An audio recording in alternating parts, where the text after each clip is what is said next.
Have a day today, dog. Offense, great drive. Go! He's up. 1, 2, 3, yes. Welcome to Training Camp Live, presented by Honda. The man of the hour, Aaron Rodgers, walking into MetLife Stadium for the first time as suiting up in the green and white. The Jets and Giants here at MetLife Stadium. The Jets technically a road team as the green and white. Under 1 hour away from kickoff on the preseason finale. Ethan Greenberg, Eric Allen, Quincy Enunwa here sideline at MetLife Stadium. There's a sea of green and white, a little bit of blue and white as well. This is a New York, New Jersey game, and if you're a Jets fan, the storyline is the guy that you saw on your screen a couple minutes ago, Aaron Rodgers, set to take his first snaps in preseason action, his first snaps in a game uniform for the Jets. Quincy, where do you stand on, if you're a Jets fan watching this and you're holding your breath like, let's just get out of this healthy, please, where do you stand on Aaron Rodgers playing tonight? Yeah, I think you're kind of on both sides of the fence. You're happy that you get to see Aaron Rodgers in the uniform, watching him kind of command this offense. And on the other side, you're holding your breath because you hope that these Giants guys don't try to go out and try to take his head off, you know. Where do you stand, EA? Here's where I stand right now. I'm looking at MetLife Stadium start to fill in. A lot of Jets fans in the building right now. I love that. Also, we're about at the 25-yard line, and Thomas Morstead was reaching over for something just a second ago. So we're really close to the action before pregame. But Robert Saleh said it, fellas, during the week, that this is not so much as it is for Aaron Rodgers as it is maybe his teammates, because you got to get used to him feeling his cadence, feeling him in the huddle, feeling all those things as far as just going out there and getting a couple snaps with the future Hall of Famer. Here's a stat for you. Randy Lang, the amazing Randy Lang, said this week that touchdown to interception ratio, Aaron Rodgers #1 in NFL history in regular season play. Yep. In preseason, it's even better than that. Look, if you're a Jets fan watching this right now, stay tuned, because we will be showing Aaron Rodgers take the field for the first time in his new uniform. Again, under 1 hour before the Jets and Giants kick off, probably about 20 minutes or so until Aaron Rodgers and the team takes the field. I feel like the over-under right now for series played, if you're heading into this game, based on what Robert Saleh was saying, is 2.5, because Coach Saleh was talking about feeling the transitions, coming to the sideline, going back in the day, making adjustments. Quincy, what does that mean if you're a player? Yeah, I mean, I think ultimately for me, I assume that it's going to be at least 1 2-minute drive type of feel, right? Like you're going to get your drive where, you know, you're going to get those first 10 that you have on the playlist, you know, and then after that, if that doesn't work out, I would like to see them do a 2-minute drive. You know, Aaron Rodgers is one of those guys that can get the guys up to the huddle quick. The defense keeps them on their heels.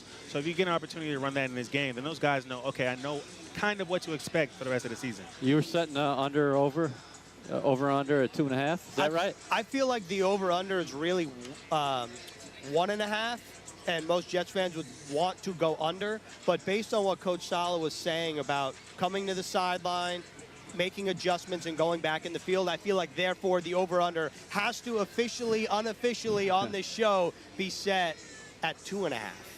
2.5. Listen, if Rodgers comes out there and they go 12 plays and take about 7 minutes off the clock, I don't think you're going to be seeing I agree. Absolutely. Yeah, I don't think you're going to be seeing a second drive. Again, just get the feeling out there that, hey, you're at MetLife Stadium, you're in front of a packed crowd. In 2 weeks, everything's going to be amped up 100 times more than this. But again, I think it's more so for, not just for Aaron, but the benefit for all his teammates, and also working with those big five in front of him. Yeah. The offensive line, getting some continuity up front, working with Connor McGovern, just in a game situation. I don't care who the Giants are playing. It's all about you in the preseason, Q. Yeah, definitely. And you made some good points. That front five, right? This will be the first opportunity to see that starting five out there. I know the fans are excited. And I know Aaron Rodgers kind of wants to get to know the guys that are out there. You've had some practice, but let's see how they kind of protect you while the game is going. One of those five is the big ticket, Mekhi Becton. And last week we talked about him for good reason. Plays right tackle.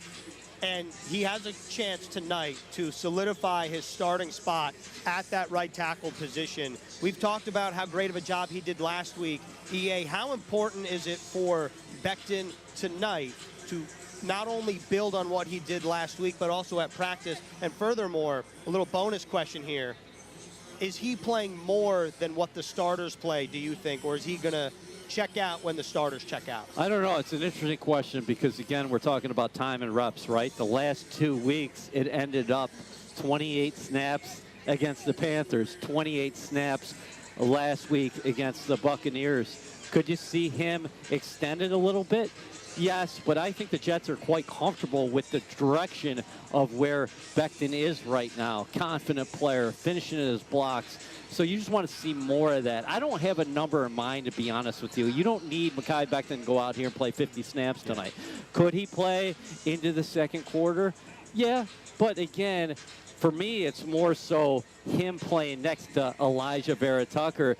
And those guys, early on in their careers, you thought, hey, maybe that's going to be the left side of the Jets line for years to come. Maybe this is the right side of the Jets line, not only for 2023, but for the foreseeable future. Yeah, definitely. And you know, I think that it'll be interesting to see what they kind of make happen there with Mekhi Becton. I think it'll be important to keep him on a snap count. You know, he's coming off of injury. I think they've kind of been doing a good job of maintaining how many reps he gets. And in this game, as much as you would love to see him play a lot, I think it might make sense to kind of take him out when the first group goes. We'll see what they do today. Mekhi Becton last week led all Jets, 85.2 Pro Football Focus offensive grade. He was in the 90s in terms of run blocking, and he feels like a potential game changer at that spot. Now, we're also battling a lot of the conditions here. It's a humid day here at MetLife Stadium. We're also battling the lantern flies. They got to go away. Yeah. The regular season has to come to us. The lantern flies that are attacking Quincy Enunwa on set have to go away. Right now, we're taking a look at Will McDonald, the impressive Jets first-round pick out of Iowa State. But going back to the offensive line real quick here, Quincy, left tackle Dwayne Brown probably not going to play, you would imagine. Right. How important is it for Let me interject real Okay. quickly. You're looking at Dalvin Cook on the Jets bench. He is back with the team. Obviously, his family celebrating the birth of a child, but he is back here with the Jets. He will be inactive tonight, as it will be Breece Hall, of course. Yeah. And going off of that, feels like Dwayne Brown, similar situation, working back from the physically unable to perform list. How important is it for Dwayne Brown to start to get assimilated with the other four, or is it like, you know what, you're a vet, we know what you got? I mean, you know, once you get this far into your career, you kind of know exactly what to expect. I think these guys, he's probably been a mentor in the locker room, in the meeting rooms. He's been able to kind of tell these guys exactly what he's looking at, what he needs to know, what they need to know. So it's really not as much need for game reps as much as you want a guy like Aaron Rodgers, who's not only just new to this team, but new to a lot of these players, you know, so it's going to be important for them to kind of get the feel for him. And we've seen Will McDonald, who is just on the screen, take snaps in the preseason. Aaron Rodgers, we have not. Mekhi Becton, we have. Dwayne Brown, we have not. We have not seen Dalvin Cook, Breece Hall. Going to the defense here, we haven't seen a lot of defenders. The starting defense, Sauce Gardner, we have not seen take a preseason snap. Quinnen Williams, John Franklin Meyer. One guy who's a second-year player who took 91 preseason snaps a year ago has not taken one this preseason. EA is Tony Adams. What do you think the Jets like, or what does it say about what the Jets believe in him if he hasn't taken a preseason snap as such a young player? Well, he's been making plays in the practice field. We all saw that throughout camp. He's a rangy guy who possesses a lot of speed, but he finds a way to get to the football. And the Jets have been really impressed, not only as far as what range he brings to the table, but, in fact, what he can do against the run, Q. Yeah, absolutely. And when you talk about rangy, I mean, he probably has as much range as these lantern flies that are flying all over the place, man. I mean, he swarms to the ball. You know, you want a guy like that in your backfield. You know, I think that it's going to be great because you have two great corners. You got a great front seven. So to have a safety back there, a young guy who they have confidence in to not take any reps, I mean, that's a good sign for the rest of the future. All right. Earlier this week, Caroline Hendershot caught up with C.J. Mosley and AVT. Take a listen to who she caught up with.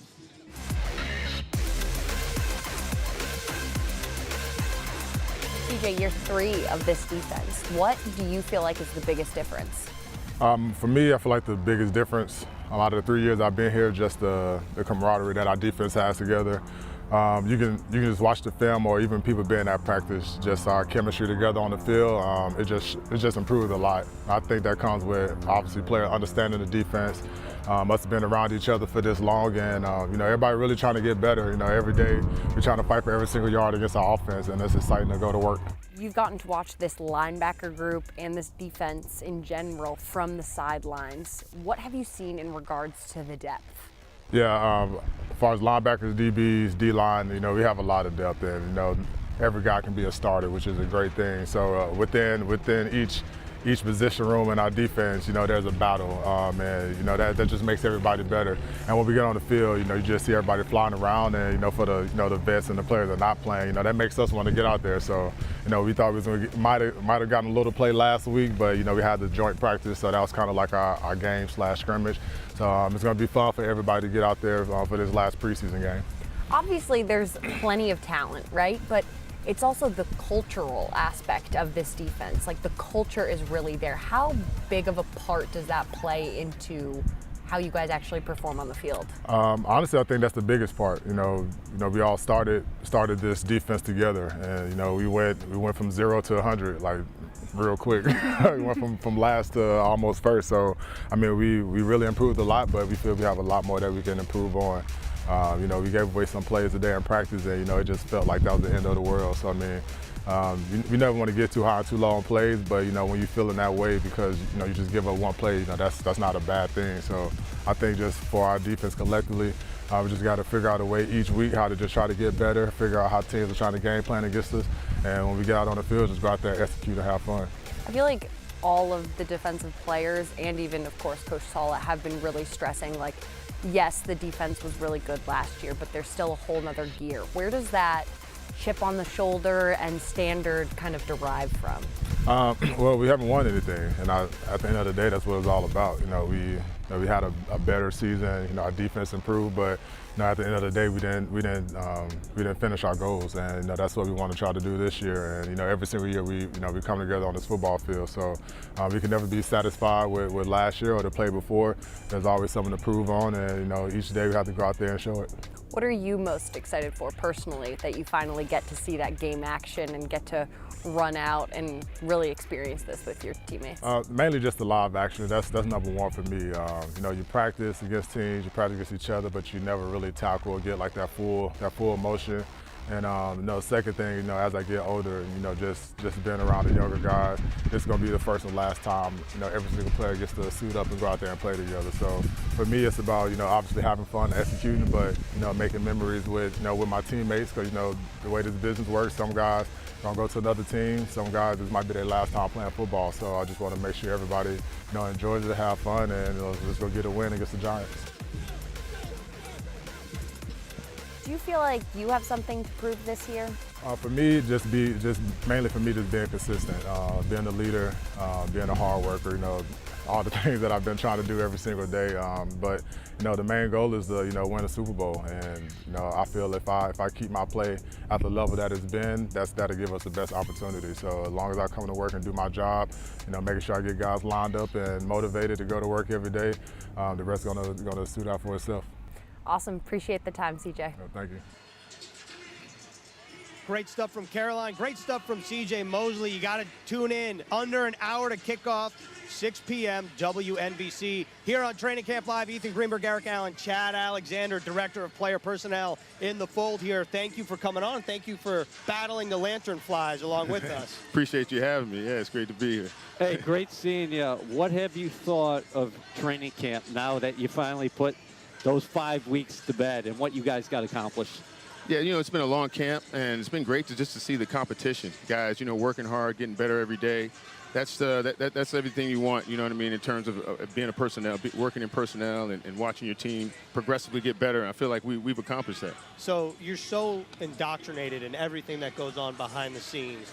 But how excited are you as someone who's so familiar with what goes on behind closed doors to finally see Aaron Rodgers in a Jets uniform take snaps in game action? Yeah, it's hard to put it into words, you know what I mean? Watching him at practice is one thing, and sometimes, you look out your window and you see him out there, you're like, wow, we have Aaron Rodgers on our team. That's pretty cool. But, I mean, to see him in this setting and where he's, so comfortable and see him, working with his teammates and stuff like that in a live game, it's awesome to see. Yeah, it's really exciting. You guys knew he was a great player, one of the best who's ever played this game, but what has stood out to you as far as someone who's in the building every day, who's been at practice, who walks the halls, who goes to meetings, who talks to coaches?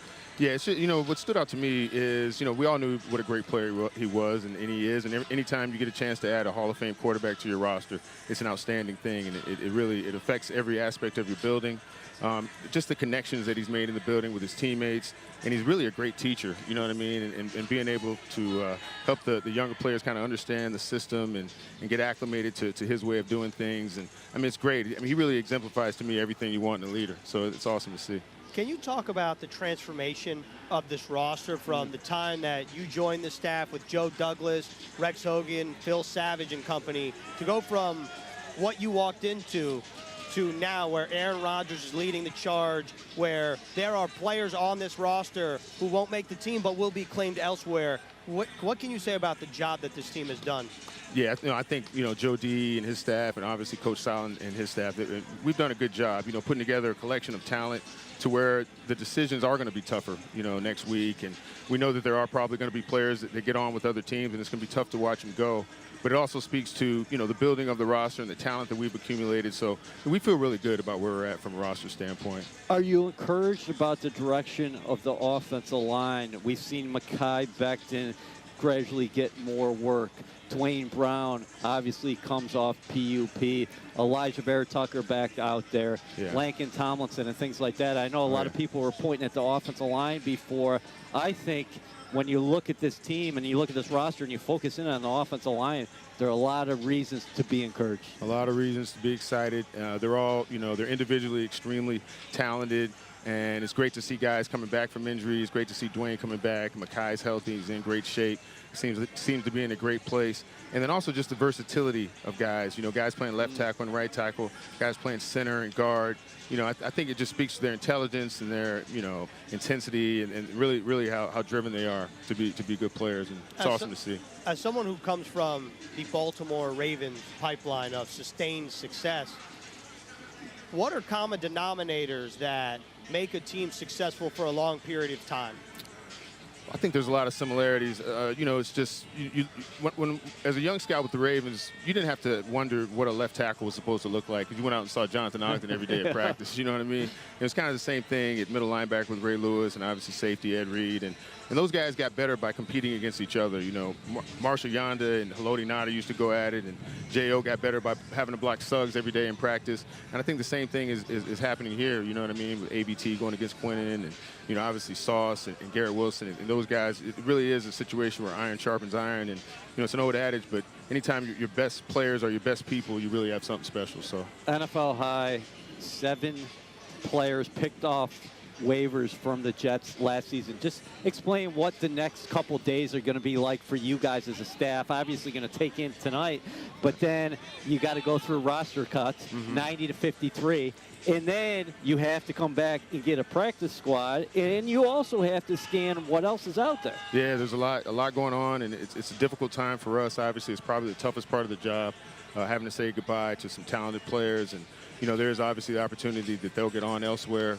But, like I say, it's a good problem to have. You feel like we've built the roster up. We have a talented roster.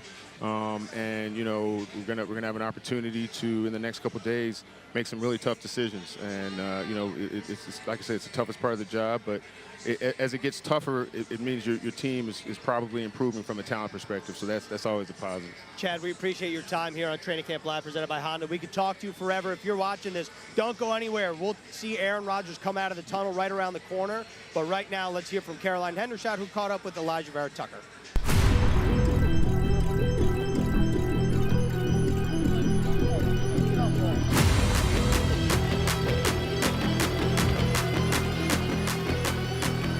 All right, first game the starters are playing this preseason. How excited are you for the O-line? Yeah, I'm really excited. It's going to be the first game. All the starters are in, a majority. So it'll be cool, especially playing with Rodgers back there, get that live game activity and feel for it. So I'm excited for it to be cool. How different has this year been just having him behind you and him in command of the huddle? It's been different. Obviously, when you have a quarterback who's been in the league for this long and who's really good at playing the game, it's going to be different than the last couple of years. So in the huddle, he's really calm. It's really interesting to see how he handles it at the line of scrimmage, making all these calls, different adjustments. So it's definitely different. A lot more you have to know as an O-line. I'm pretty sure the receivers too. But it's good. I mean, it makes us, I guess, more versatile what we can do at the line.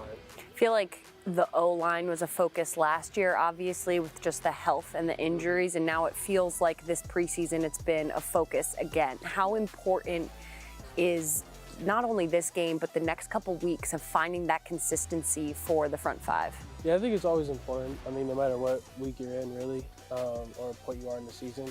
And I think each week we're getting better and better, especially when we figure out or have a better idea of who's going to be that starting five on the line. So right now our chemistry is really good. We're working really hard with each other. And I mean, like you said, the game is won in the trenches, whether it's O-line, D-line. That's where it starts. So we know that, we're all aware of that, and we're working towards that. Mekhi Becton, like the Jets have not seen him for a while until this preseason. What's it been like having him back? Honestly, he's been very cool. Just as a friend to see him out there, I know how bad he's wanted it over the past 2 years. So it's really cool, and he's working his tail off every day. You could tell. It's not easy for anybody to come back after missing 2 years of ball.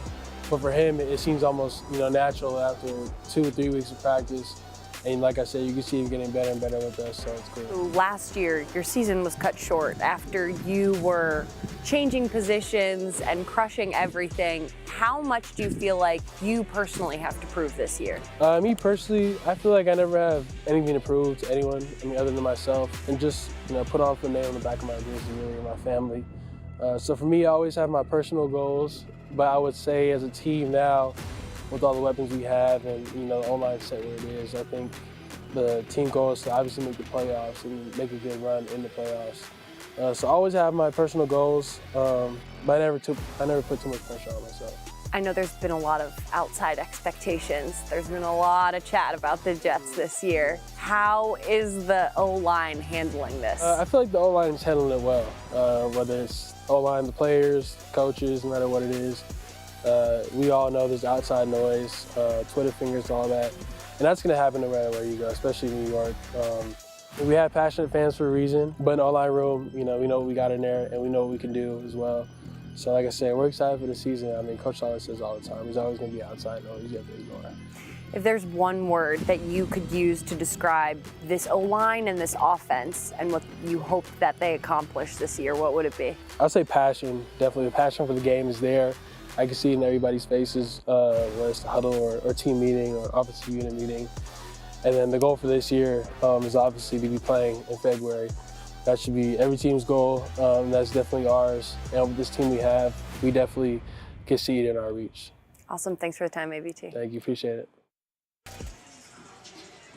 Great stuff from Elijah Vera-Tucker and Caroline Hendershot. Welcome back to Training Camp Live, presented by Honda. Right there, the man of the hour, number 8, Aaron Rodgers, dressed in uniform for the first time. We're people of our words here. We said we would deliver 8 on your screen in a full uniform for the first time as a New York Jet, and that's what it looks like. Still kind of surreal, I think, for everyone that we've spoken to. EA, Chad Alexander said it was surreal. As someone who's been with the New York Jets for over 20 years, is it surreal for you to see someone of his caliber wearing the green and white? It's a cool moment. It's another milestone moment in a season which you hope are a ton of milestones for the New York Jets. Obviously, this won't get really real until September 11th when the Buffalo Bills come to town.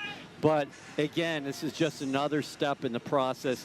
I think this is going to be a great experience for Jets fans and the entire team, just to go out there with their leader, with their new leader, a future Hall of Famer, one of the best who's ever played the game, and that's real.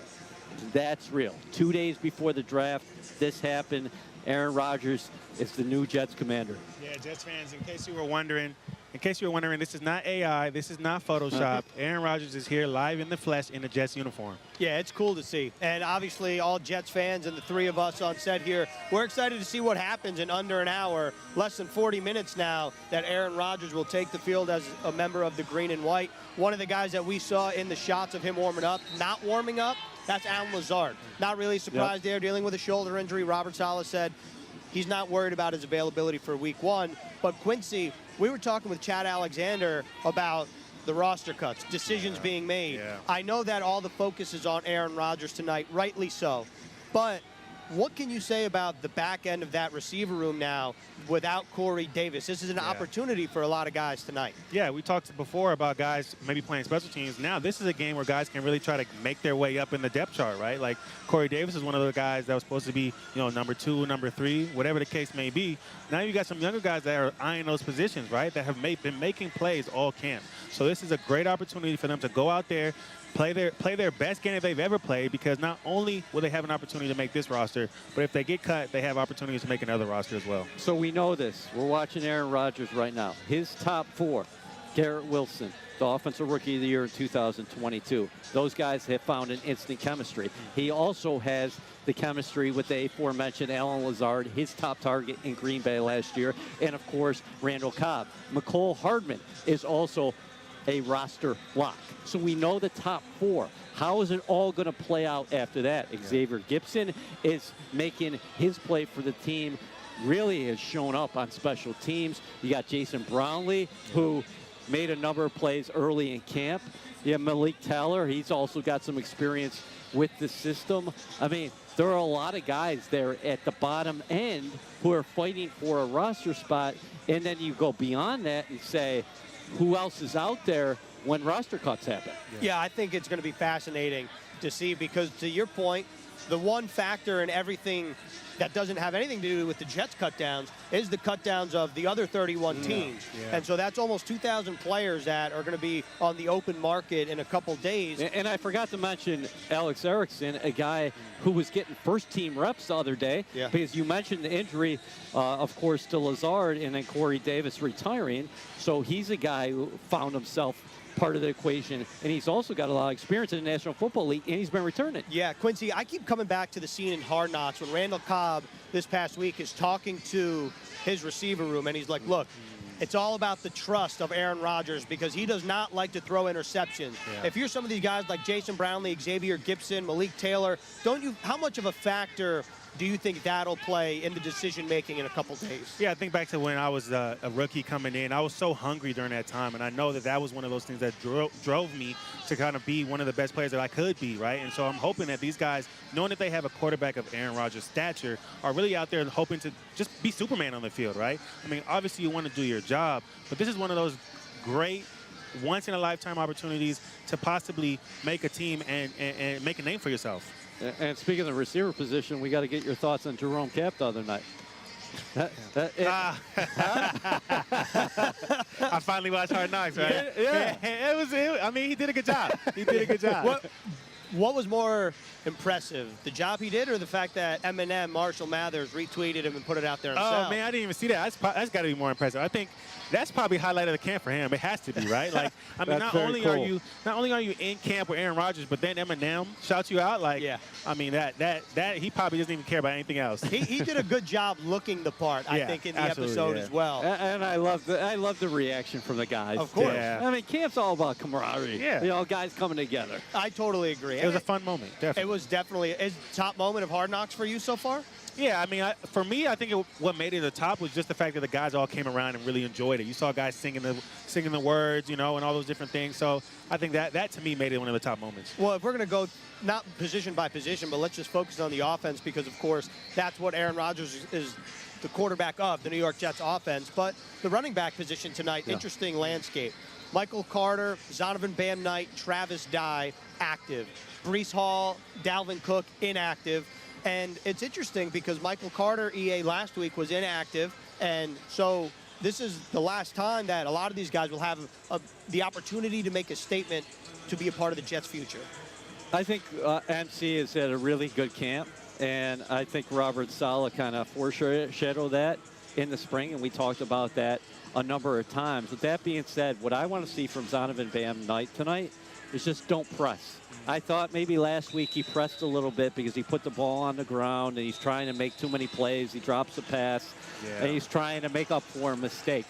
The kid, you know, go ahead, Q. Oh, yeah. No, I like that insight because I think that's a really hard thing to do, especially as a young guy coming in, knowing that there's so much at stake, right? And going out there, you want to make every play. But, I mean, not to quote, you know, a rival, but Bill Belichick has a saying, right? Do your job. And I think that's the most important thing for these young guys is to remember that I just need to do my job. I don't need to do more than. Even though I spoke earlier about wanting to be Superman, I think that's a great point that a lot of times when you do that, you press, you stress, you do all these different things that's not going to help you be the player that you really are.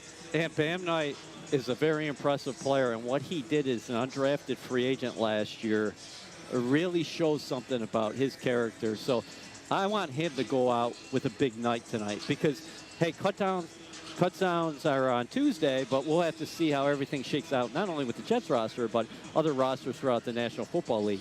This guy can play in this league.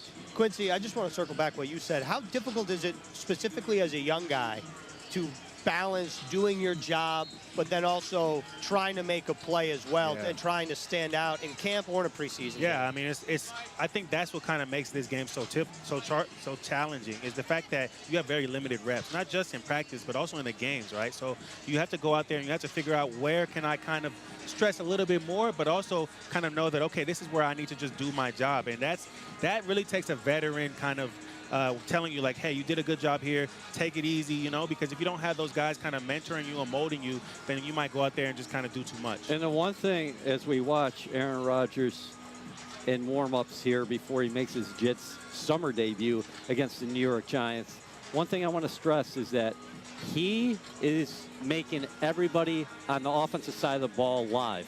If you are in the right spot and you are open, he is getting you the ball. And we were talking about the backs. What I love about the Jets' backs is that Dalvin Cook, Breece Hall, Michael Carter, they all can do damage out of the backfield as receivers. And the tight ends, we've seen that throughout camp, is he's throwing to everybody, whether it be Tyler Conklin, C.J. Uzomah, and the list goes on. It's crazy to say that the Jets preseason finale less than 30 minutes away, but it's also crazy to think that Jets football is almost here. It's time to lock in your season tickets. You can be right here at MetLife Stadium for the biggest games of the year when the Jets host the Chiefs, the Eagles, Bills, Chargers, and more. Secure your seats now at nyjets.com. Only about 10 minutes or so left on Training Camp Live presented by Honda. Aaron Rodgers and the Jets set to take on the Crosstown Giants in less than a half an hour. Make sure to catch that on WNBC 6 p.m. Quincy, looking at the defensive side of the ball, we've talked about this defensive line a lot. We've talked about specifically what they've done against the Panthers and the Bucs. And that guy right there, 91, 95, John Franklin Myers, Quinnen Williams, those guys haven't taken a snap in the preseason. We've talked about the offense, what you want to see from them. What do you want to see from the starting defense that was a top 5 unit in limited action tonight? Yeah, I mean, if we're being honest, the D-line is really the captains of this team. The team runs through the D-line. So, you know, you want to kind of see them continue that dominance that they've shown throughout the preseason, right? Then it goes from there to the linebackers. I know we call C.J. Mosley the captain, but I really honestly feel like the D-line, man, if they're not doing their job, the rest of the defense isn't really going to be able to be as dominant as they are. Outstanding depth. And with this guy playing quarterback, the Jets are going to have more opportunities to tee off late in ball games in the regular season. So far through 3 preseason games, the Jets reserves 9 sacks, 16 quarterback hits. Bryce Huff, another one of those fearsome defensive ends for the Jets. I think 2.5 sacks. You showed Will McDonald early in the broadcast. He showed some things off the edge. You have an embarrassment of riches up front. And going back to Hard Knocks, what did Robert Saleh and Quincy Williams say? Or Quinnen Williams, excuse me? We go is you go. Yeah, I think it's really, to Quincy's point, not only the captain, it's really the engine of the Jets defense. And Sauce Gardner moving back to the secondary. We haven't seen Sauce Gardner take a snap, DJ Reed, Jordan Whitehead, or Tony Adams. EA mentioned that secondary and this defense will have the ability to close out games more, right? And with Aaron Rodgers leading the helm on offense. What should we expect from the Jets defense having theoretically more pass attempts thrown on them and more opportunities to turn the football over. Well, in my opinion, I'm hoping that the Jets really kind of use the run game as much as possible, so that way the other teams really do have to throw more, because they're going to use up so much of that clock with that great running game that they will have. So then you're going to see, you're really going to see Sauce and DJ have to defend the back as way more than they did last year, and it'll be a really big challenge, and I'm hoping to see Sauce turn it up at one more notch. Yeah, it's interesting. You never know what can happen here on live programming. The people didn't see that at home. No, we had some foot traffic come right in front of the camera, yeah, but you're watching Aaron Rodgers, so okay. what do you care? But let's stay there with that topic, Q. How are teams going to attack the Jets defense differently than the past? Because I want you to jump off that point, because the Jets really proved themselves as a very good defense. They want to take it up to an elite level in 2023. What are teams starting with the Bills going to do to try to counter? Yeah, I mean, you have a running quarterback, so I can imagine that he's going to be able to move the pocket way more than most other quarterbacks, right? And that's what you're going to need to do against his D-line, because they're going to bring pressure all the time. Like, even without a blitz, they're always going to be able to be in your face. So moving the pocket, right, getting those guys out there, a lot of misdirection, making it confusing for these guys so they can slow up that pressure a little bit more. Those things are big things that I can see them doing, so then they can take it over the top, right? Because, that's really where you want to challenge this defense. I understand that they have these great corners, this great safety, but ultimately, like, if you're able to kind of confuse them, it'll make it easier for you, and I can see some teams trying to do that. Okay. We have about 5 minutes left here on Training Camp Live, presented by Honda, until Aaron Rodgers and the New York Jets take the field again 6 p.m. It'll be the first time since 2018 that Rodgers takes a preseason snap. In that game, Green Bay Packers, Pittsburgh Steelers. The Packers won the game 51-34. Rodgers only took 7 snaps, but he did lead a 5-play, 40-yard touchdown drive. Is there over-under for tonight's game, 85 points? Is that what you're saying? I don't think so. I don't think so. That was good math. 2 is if the over/under is 85, I'm going under. Yeah. Are you all in agreement with that? Oh, we're all in agreement there. Okay, so as we wrap up here, obviously we've talked about what you want to see from Aaron Rodgers. I want to know who's a player that you're most interested in watching not named Aaron Rodgers, whether that's somebody who hasn't taken a preseason snap or somebody who's played throughout the course of the preseason. Quincy, we'll start with you. Yeah, so to be honest with you, I was talking to somebody the other day. I really want to see Sauce, right? Like, I think he's had a bit of a quiet training camp. He had those great reps with Garrett Wilson, but other than that, I haven't really seen a lot from him. And I really want to see just a little bit more during this game. I think he's still going to be the player that we all know he is, but I would love to see him kind of get that matchup if what's his name? Sterling Shepard is going to be playing. I would love to see them kind of go head-to-head a few reps. What about you, it sounds like the Giants aren't going to play a number of their frontline starters because they did last week when Carolina was in town. For me, I'm looking, hey, number one, clean bill of health. You want everybody out of here, all your first-line players out of here, feeling good, get a couple snaps in, get off, watch the rest of the game. But I'm going to be watching those tight positional battles, whether that be receiver or maybe in the return game. Also the safety position. How about Trey Dean? Come on, we're at the end of the program. This is what this show is all about. I mean, a preseason show leading into the 4th preseason game. He leads the National Football League in tackles with 20. I want to see continued development from those young guys like him and Zaire Barnes, who had 17 tackles and 15 solos so far this year, because we've seen progress from those guys. I think it's an interesting decision what the Jets' final 53 is going to look like. Is Dean part of that equation? We saw Ashton Davis. We know he's going to be set there because he's such a valuable special teams contributor, and he did some really nice things on the defensive side of the ball last week. Yeah, I think among the guys that we've talked about, I'm most excited to see what Mekhi Becton can do, just because this whole summer has been about stacking days into weeks, weeks into games. And so if he's able to stack another good game, I think it's not only going to bode well for the offensive line, it's going to bode well for Mekhi Becton and his confidence, which you can start to see gaining more and more of the way that he's finishing on the field. And I think among the guys that are going to be playing in the second half, I want to see what Xavier Gipson has to have, because we've talked about him in a special teams role. What can he bring on offense? It's almost like Gibson and Brownlee, EA, are having opposite camps. Gibson's having the special teams effect, but Brownlee's having the offensive effect. Yeah, it's an interesting take. You know, in the preseason, to me, is all about habits and trends. You know what I like? And it's not sexy. It's not going to draw the headlines, but I think the Jets have a very good opportunity to have outstanding special teams in 2023. You got Thomas Morstead punting. You got Greg Zuerlein kicking. You got Justin Hardy, who's the ace on the outside. You mentioned Gibson. He's a guy who's flashed in the return game, so it's a great point by you. And then Alex Erickson is a guy who's flashed in the return game as well. Is it going to put one of those guys over the top? Because the Jets coverage units have been very good in the summer, too. I like those trends, Q. Yeah, no, I like that. I like exactly what you're saying, right? And I think that's going to be the biggest question is who's going to be the returner this year, right? Because if you have great special teams everywhere else and you have a great returner, then that changes the game for you. It puts you in great field position, and ultimately Aaron Rodgers in great field position is great for everybody. All right, we've been talking about over-unders a lot on this show. I have one final over-under. Over-under 0.5 waiver claims Joe Douglas will put in Tuesday as the NFL goes from 90-men roster to 53. Context, last year there were 0. So that's why the over-under is at 0.5. I'll go over. All right. And the Jets roster is, I'd say, top 5 in the National Football League easy, but I'm going over a 0.5 there. Ooh. There's going to be somebody they'll take. Yeah, that's a good one. Just to be a contrarian, I'm just going to go under. Okay. I think he'll keep it consistent, right? I think that, like you said, we have so much depth on this team. They could probably find who they need here. So, if anything, you might see a trade.